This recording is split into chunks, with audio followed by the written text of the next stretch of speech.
Good morning, students. Today we are going to start chapter 6 and its remaining part, जो कि है Human Genome Project and DNA Fingerprinting. Human Genome Project.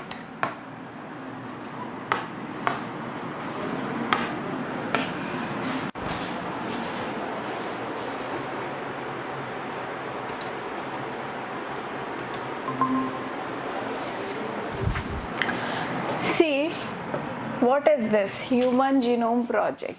First of all, we have to know what is genome. Genome क्या होता है? Genome को हम किस तरीके से define करेंगे? So, genome is a sum total of gene into an organism.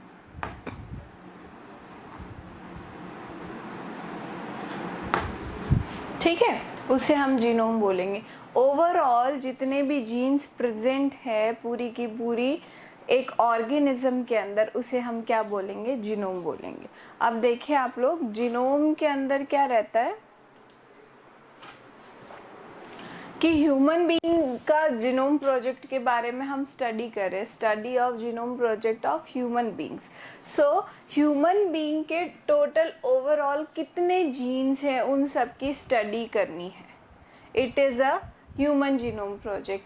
Y we are doing this? We will study in the goals. ठीक है, first of all we have to know what is the genome. Genome क्या है? तो it is a sum total of jeans which is present in an organism. एक organism में present होने वाले सारे जीन की स्टडी जीनोम कहलाती है. टोटल अवेलेबल जीन्स को हम क्या बोलेंगे? जीनोम बोलेंगे. अब ह्यूमन जीनोम प्रोजेक्ट के अंदर क्या है कि देखो, जितने भी जीन हैं उन सब की स्टडी करना ज़रूरी है. हमने ये स्टडी क्यों की है?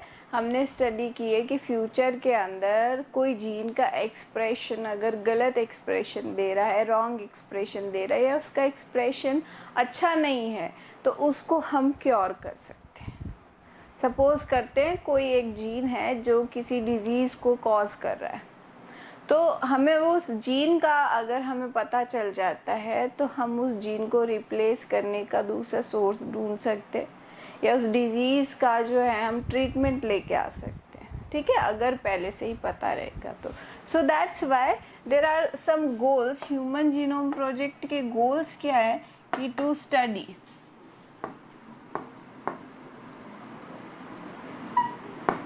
Complete genome. कंप्लीट जीनोम की स्टडी करना है. दूसरा क्या गोल है? Study of each chromosome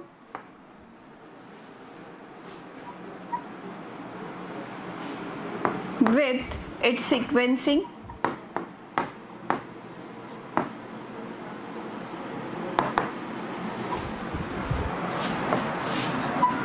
gene की सीक्वेंसिंग भी अगर हमें पता चल जाती है ना, तो हमें पता चल जाएगा कि ये कोडोन किस तरीके से बिहेव कर रहा है, तो उसका जो है एक्सप्रेशन हम फाइंड आउट कर लेंगे. और बाकी जो है हम जो स्टडी कर लेते हैं कि ये जीन इस तरीके से है. चलो सपोज करते हैं हमने 46 क्रोमोसोम ह्यूमन के अंदर सारे स्टडी कर लिए. अब 46 क्रोमोसोम के ईच एंड एवरी जीन की स्टडी हमें पता है. ठीक है, वो क्या है, किस तरीके से है, क्या बिहेव कर रहा है, वो हमें सब पता है. बट वो सबके सामने एक्सपोज नहीं करना है. हमें उसको क्या करना पड़ता है? एक सीक्रेट के अंदर रखना पड़ता है. क्यों? क्योंकि वो हर कोई उसका गलत बेनिफिट उठा लेता है, गलत यूज़ कर लेता है.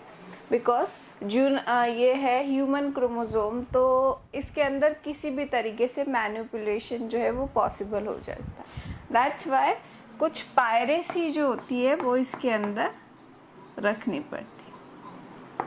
ठीक है, अब ये ह्यूमन जीनोम प्रोजेक्ट जो है ये कुछ कंट्रीज़ का जैसे मिला जुला प्रोजेक्ट था, जिसके अंदर यूके यूनाइटेड किंगडम की काफ़ी सारी कंट्रीज़ थी. चाइना था, फ्रांस था, रशिया था. इन सब ने मिलके क्या किया था? ये जीनोम प्रोजेक्ट स्टार्ट किया था. अब जितने भी जीनोम बेस पेयर्स है हमारी बॉडी के अंदर, ह्यूमन बींग्स के अंदर, उन सब की सीक्वेंसिंग इसके अंदर की गई थी।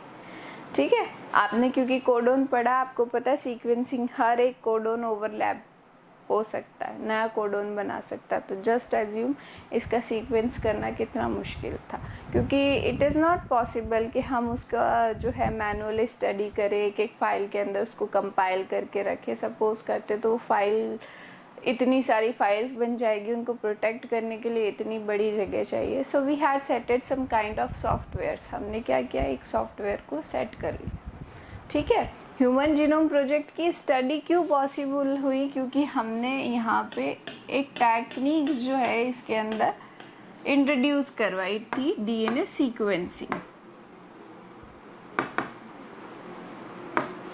और इस डीएनए सीक्वेंसिंग के फादर थे सेंगर।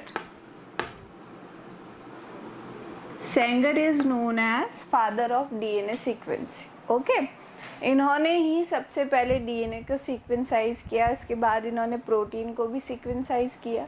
सो he is known as father of DNA sequencing. अब आपको पता है, एक यूएस डॉलर के अकॉर्डिंग सॉरी, एक जीन की स्टडी बहुत मुश्किल से होती है। ठीक है, तो बहुत महंगा पड़ रहा है ये ह्यूमन जीनोम प्रोजेक्ट, पूरा सीक्वेंसाइज करना। और इसके अंदर हमने जो सबसे बड़ा क्रोमोसोम सीक्वेंसाइज किया है वो है क्रोमोसोम 1 ह्यूमन बीइंग के अंदर, और सबसे छोटा जो क्रोमोसोम है it is a chromosome Y। ठीक है, इनकी सीक्वेंसिंग भी हो चुकी है। ठीक है, तो ये है आपका ह्यूमन जीनोम प्रोजेक्ट। अब इसके कुछ जो है हम उसको सेलाइन फीचर्स कहते हैं कि वो क्या है, ह्यूमन जीनोम प्रोजेक्ट के सेलाइन फीचर्स वो देख लेते हैं।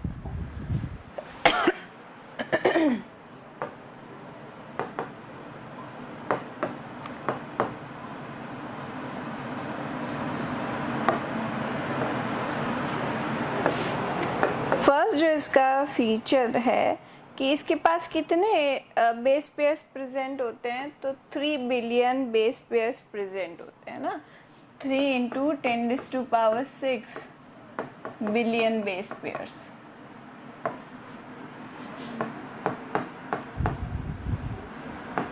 और इन सब की हमें स्टडी करनी है। फर्स्ट फीचर तो इसका ये हो गया।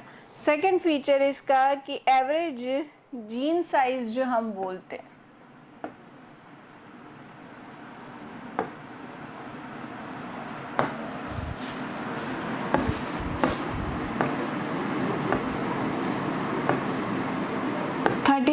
बोला जाता है। ठीक है, थर्ड इसका फीचर है कि जो क्रोमोसोम है 1, क्रोमोसोम नंबर 1 जो है उसके पास 2968 जीन्स है, जबकि क्रोमोसोम Y के पास 231 जीन्स अवेलेबल है। फोर्थ फीचर है the function of over 50% of discard gene is unknown. मतलब 50% जो जीन्स हैं अभी तक ह्यूमन बीइंग्स के अंदर, एंड उनके function still not discovered.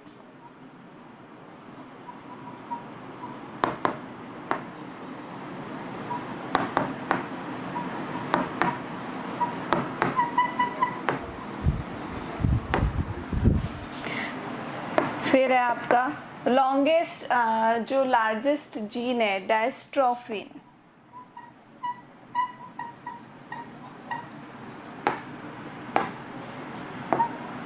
Is largest और बिगेस्ट जीन जिसको हमने सीक्वेंसाइज किया है।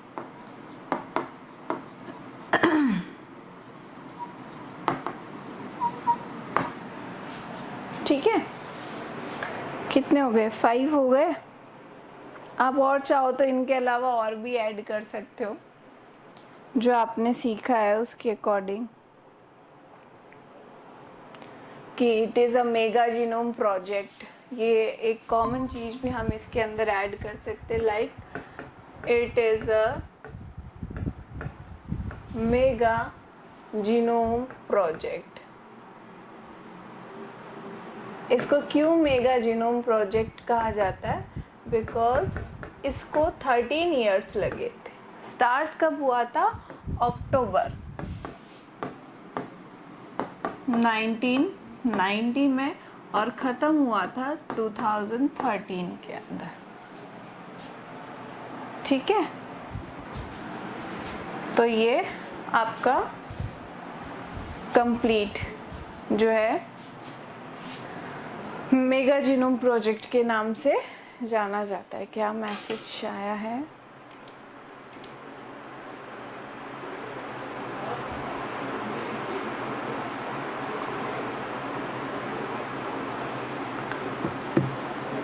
ओके, क्या लिख दिया मैंने? 2013। ओके 2003, नहीं तो 23 साल हो रहे थे। चलिए, तो ये क्या है? मेगा जीनोम प्रोजेक्ट है, ह्यूमन जीनोम प्रोजेक्ट। और आपके क्वेश्चन आता है इसके अंदर, काफ़ी अच्छा बड़ा सा क्वेश्चन आता है, तो आप लोग ध्यान रखिएगा इसके बारे में। ठीक है, अब हम आते हैं डीएनए फिंगरप्रिंटिंग पे कि डीएनए फिंगरप्रिंटिंग क्या होती है।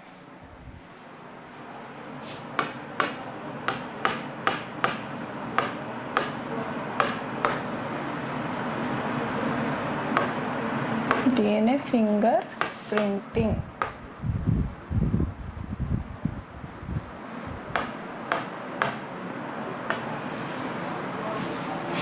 डीएनए फिंगरप्रिंटिंग, तो देखिए क्या है फिंगरप्रिंट बनाना। मतलब जो हमने फिंगरप्रिंटिंग सीखी है, हमारी जो फिंगर है इनकी प्रिंटिंग करना, वैसे ही हम डीएनए की प्रिंटिंग करवाएंगे और मैच करेंगे दूसरे वाले डीएनए के साथ। क्यों नाम रखा है इसका डीएनए फिंगरप्रिंटिंग? क्योंकि फिंगरप्रिंटिंग में क्या होता है, सपोज करते हैं मैंने ये पेन पकड़ा हुआ है, इसके ऊपर मेरे फिंगर के प्रिंट्स जो है वो आ चुके हैं। अब फाइंड आउट करना है कि ये प्रिंटिंग किसकी है, किसके फिंगरप्रिंट से। तो इस 4 स्टूडियो के अंदर 4 डिफरेंट टीचर्स है, उन सब की फिंगरप्रिंट लेंगे हम और फिर इस फिंगरप्रिंट्स के साथ मैच करवाएंगे, ब्लॉट करवा के देखेंगे। जो मैच हो जाता है वो फिंगरप्रिंटिंग उसकी हो गई, मेरा मैच हो गया, तो ये फिंगरप्रिंटिंग क्या है? मेरी है।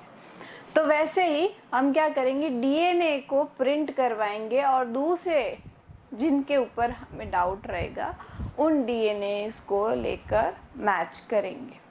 अगर वो मैच हो रहे हैं तो डीएनए मैच हो जाता, आपका केस जो है सॉल्व हो जाता। अब देखो ये डीएनए फिंगरप्रिंटिंग के जो फादर है वो कौन है? Alex Jeffrey.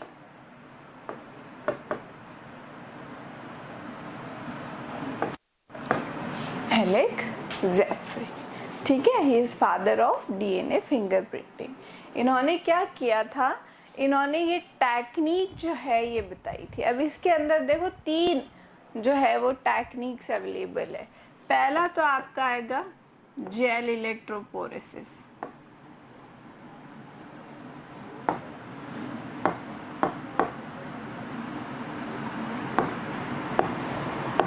दूसरी टेक्निक है पीसीआर, तीसरी टेक्निक है सदर्न ब्लॉटिंग।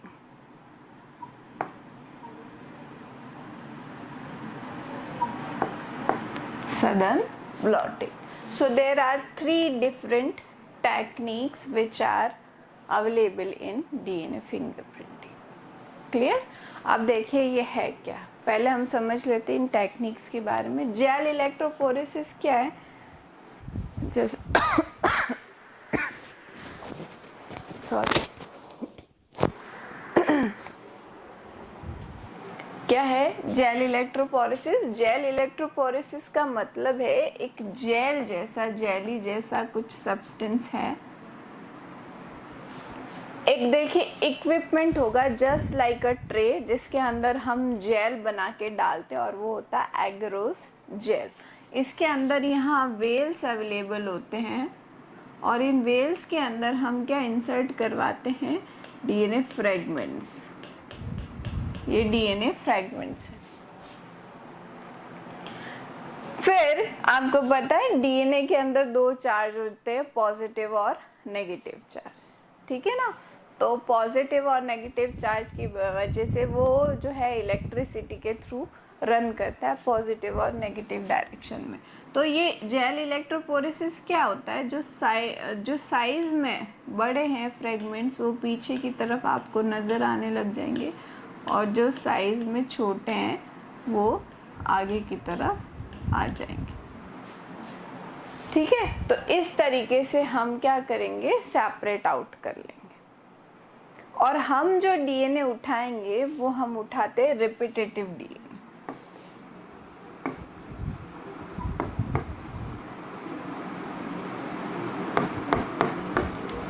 अब ये रिपीटेटिव डीएनए क्या होता है, रिपीटेटिव डीएनए क्या होता है, तो देखिए डीएनए की एक सीक्वेंस है, इसके ऊपर ये यहाँ तक एक कोडोन या जो भी है बेस पेयर रिपीट हो रहा है, फिर अगेन रिपीट हो रहा है, अगेन रिपीट हो रहा है, अगेन रिपीट, ऐसी जो सीक्वेंस होगी उसे हम रिपीटेटिव जो बोलेंगे रिपीटेटिव डीएनए बोलेंगे।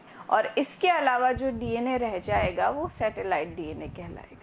ये लॉन्गेस्ट सीक्वेंस भी हो सकती है, शॉर्ट सीक्वेंस भी हो सकती है, और मेनली एज अ मार्कर या एज अ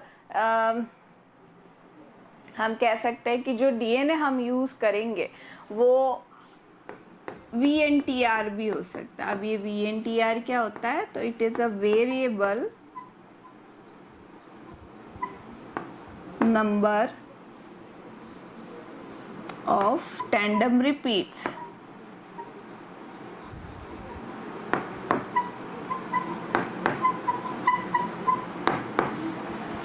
ठीक है, ये इसकी फुल फॉर्म है। या फिर RFLP भी हो सकता है, restriction fragment length polymorphism.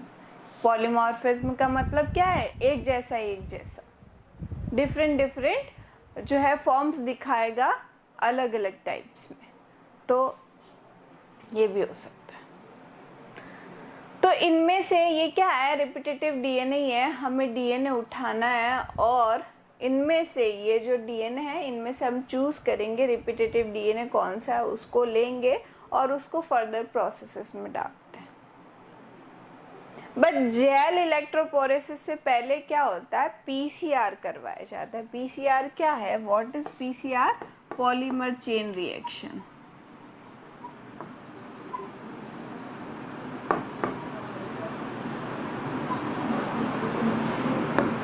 Polymer chain reaction क्या होता है इसके अंदर, पॉलीमर चेन रिएक्शन के अंदर, इसके अंदर क्या होता है, देखिए हमें कहीं से, जैसे ये जो डीएनए फिंगरप्रिंटिंग है क्राइम सीन के लिए, किसी के आइडेंटिफिकेशन के लिए, मदर डॉटर, फादर सन, मदर सन, इनके आइडेंटिफिकेशन के लिए हम यूज़ करते हैं। तो कहीं क्रिमिनल क्राइम प्लेस पे या आइडेंटिफिकेशन के लिए हम स्मॉलेस्ट अमाउंट उठाते हैं डीएनए का, तो उसकी बहुत सारी कॉपीज़ बनाने के लिए पीसीआर काम में आता है। उसकी बहुत सारी कॉपीज़ हम पीसीआर के थ्रू बना लेते हैं। That's why polymer chain reaction. इसके अंदर क्या होता है, डीएनए का एम्पलीफिकेशन होता है, डीएनए अपने जैसी हूबहू न्यू कॉपीज़ बना लेगा। सडन ब्लॉटिंग, सडन ब्लॉटिंग क्या है कि जेल इलेक्ट्रोपोरेसिस भी इंक्लूड होगा उसके अंदर, plus there is a nitrocellulose membrane, और हम कह सकते हैं नाइलॉन की मेम्ब्रेन है जिसके ऊपर हम इसको ब्लॉट करवा देंगे। ये एक डीएनए, ठीक है। अब दूसरा डीएनए जो हमारे पास अवेलेबल था जिससे हम मैच करें वो भी हमने ब्लॉट करवा दिया, और ये भी ब्लॉट करवा दिया। अगर ये इसकी कॉम्प्लीमेंट्री सीक्वेंस है या ये इसकी कॉम्प्लीमेंट्री सीक्वेंस है तो आपको हाइब्रिडाइजेशन वाला प्लेस दिखेगा, इस तरीके से बॉन्डिंग बनी हुई दिखेगी, और इसको हम किसके अंदर देखते हैं, ऑटो रेडियोग्राफी। क्या करवाते हैं, ऑटो रेडियोग्राफी। अभी ऑटो रेडियोग्राफी क्या होती है कि एक्सरे के अंदर ये हाइब्रिडाइजेशन देखा जाता है, this is known as autoradiography. तो ये कुछ टेक्निक्स है जो हम डीएनए फिंगरप्रिंटिंग में यूज़ करेंगे। अब डीएनए फिंगरप्रिंटिंग के स्टेप्स देख लेते हैं क्या है। तो सबसे पहले first of all isolation of DNA. DNA को आइसोलेट करेंगे हम।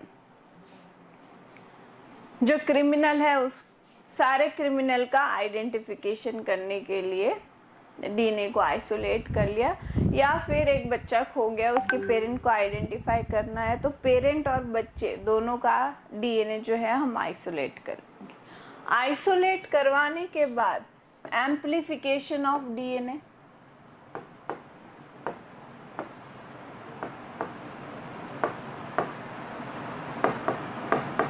जो कि हम किसके थ्रू करवाएंगे, पीसीआर के थ्रू।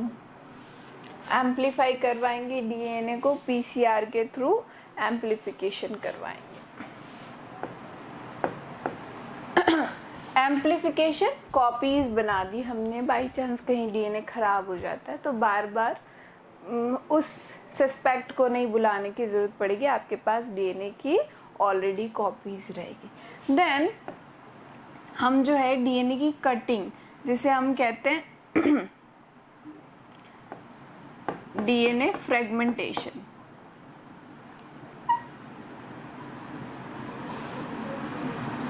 किसके थ्रू होता है ये, रेस्ट्रिक्शन एंडोन्यूक्लियस के थ्रू।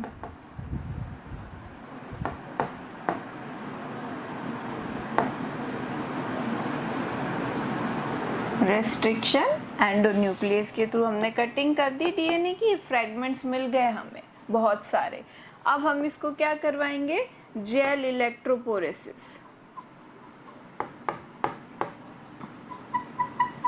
उसके अंदर रन करवा दिया आपने। अब रिपीटेटिव डीएनए सीक्वेंस चूज कर लिया।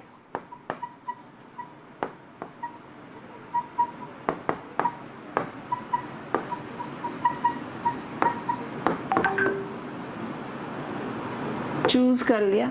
Now southern blotting. अब क्या करवाइए, सदर्न ब्लॉटिंग करवाइए। किसमें, वो कंप्लीट प्रोसेस जो मैंने आपको बताई, नाइट्रोसेल्युलोज की मेम्ब्रेन के ऊपर डीएनए का प्रिंट हम लेंगे। उसके बाद उस प्रिंट का स्टडी करना कि वो दूसरे वाले प्रिंट के साथ हाइब्रिड हुआ है या नहीं हुआ है, उसे हम कहेंगे ऑटो रेडियोग्राफी।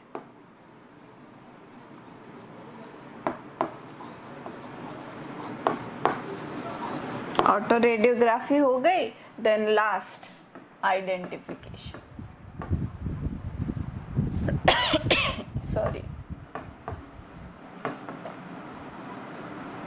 हमने इसको आइडेंटिफाई कर लिया। That's it. ये आपको 8 स्टेप्स जो है, आपने इस स्टेप्स के अंदर क्या सीखा है वो सब कुछ हमें लिखना रहता है इन 8 स्टेप्स के थ्रू। ठीक है। So this is the DNA fingerprinting. Is it clear everyone? ये डीएनए फिंगरप्रिंटिंग है, ह्यूमन जीनोम प्रोजेक्ट है, बहुत ही इजी है और आपको अच्छे से लिख के आना एग्जाम के अंदर। ओके, चलिए फिर हम नेक्स्ट क्लास में इसकी एक्सरसाइज ले लेते हैं। बाय।